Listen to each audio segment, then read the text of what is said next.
नमस्कार दोस्तों, एक बार फिर हमारे YouTube चैनल में आप लोगों का हार्दिक स्वागत है। लेटेस्ट अपडेट निकल कर आई कि सरकारी कर्मचारियों के लिए आ गई है बड़ी खुशखबरी। सुप्रीम कोर्ट ने सुनाया कर्मचारियों के हक में यह बड़ा फैसला। तो दोस्तों, हम आपको सब डिटेल में बताएंगे कि केंद्रीय कर्मचारियों को कौन सा बड़ा तोहफा मिला है, सुप्रीम कोर्ट ने कौन सा बड़ा फैसला कर्मचारियों के हक में सुना दिया है। अगर आप हमारे चैनल पर फर्स्ट टाइम विजिट कर रहे हैं तो चैनल को लाइक कर दीजिए, सब्सक्राइब कर दीजिए, साथ ही साथ बेल आइकन को भी बजा दीजिए ताकि गवर्नमेंट या पेंशन से संबंधित जितने भी न्यूज़ आती हैं उनकी नोटिफिकेशन आप लोगों के पास तुरंत पहुँच सके। तो करते वीडियो को स्टार्ट बिना किसी देरी की।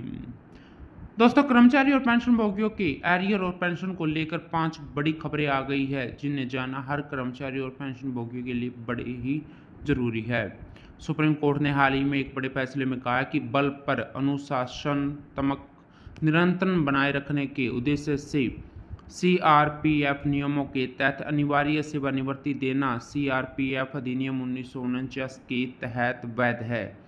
सीआरपीएफ के हेड कांस्टेबल संतोष कुमार तिवारी पर अपने सहकर्मी पर हमला करने का आरोप है। जांच के बाद अधिकारियों ने 16 फरवरी 2006 को अनिवार्य सेवानिवृत्ति दे दी, जिसे दुखी होकर उन्होंने विभाग में अपील दायर की और 28 जुलाई 2006 को खारिज कर दी गई। इसके बाद मामला सुप्रीम कोर्ट में गया। सुप्रीम कोर्ट ने याचिकाकर्ता को दोषी करार करते हुए अनिवार्य सेवानिवृत्ति को बरकरार रखा और सुप्रीम कोर्ट ने कहा कि अगर सरकार ऐसा नियम बनाती है जिसमें सजा के तौर पर अनिवार्य सेवानिवृत्ति का प्रावधान है तो यह नियम वैध है। इलाहाबाद हाई कोर्ट ने एक बड़ा ही अहम फैसला लिया है जिसमें कोर्ट ने कहा कि ग्रेजुएटी का हक रिटायरमेंट की उम्र से नहीं बल्कि सेवा अवधि के आधार पर तय होता है। आपको बता दें कि याचिकाकर्ता एक सहायता प्राप्त इंटरमीडिएट कॉलेज में शिक्षक थे। उन्होंने 57 वर्ष आयु में सेवानिवृत्ति का विकल्प चुना था। ऐसे शिक्षकों की सेवा लेने का नियम है जिन्होंने 10 साल की सेवा पूरी कर ली हो। वह तब तक पेंशन का हकदार नहीं है जब तक वह 60 वर्ष की आयु में सेवानिवृत्ति न ले।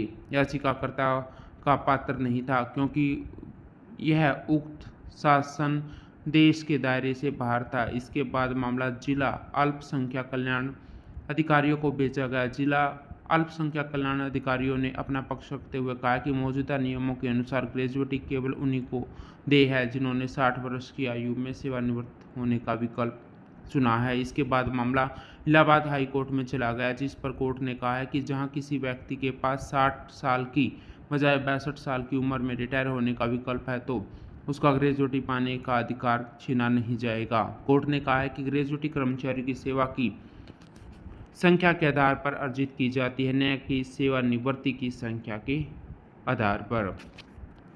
दोस्तों, पंजाब हाई कोर्ट ने कम्यूटेशन को लेकर एक बहुत ही बड़ा फैसला किया है। हाई कोर्ट ने रामस्वरूप जिंदल के मामले की सुनवाई करते हुए कहा है कि कम्यूटेशन की बहाली की अवधि 15 साल से घटाकर 10 साल की जानी चाहिए, क्योंकि 2006 से ब्याज दर में गिरावट आ रही है और 2010 में 8% थी और वर्तमान में 7% के आसपास है। इस प्रकार गणना करते हुए कम्यूटेशन की अवधि 10 वर्ष 8 माह में हो जाती है, तो कम्यूटेशन की अवधि को घटा देना चाहिए। ऐसे में पंजाब हाई कोर्ट ने भविष्य में वसूली रोकने के आदेश पारी कर दिए हैं।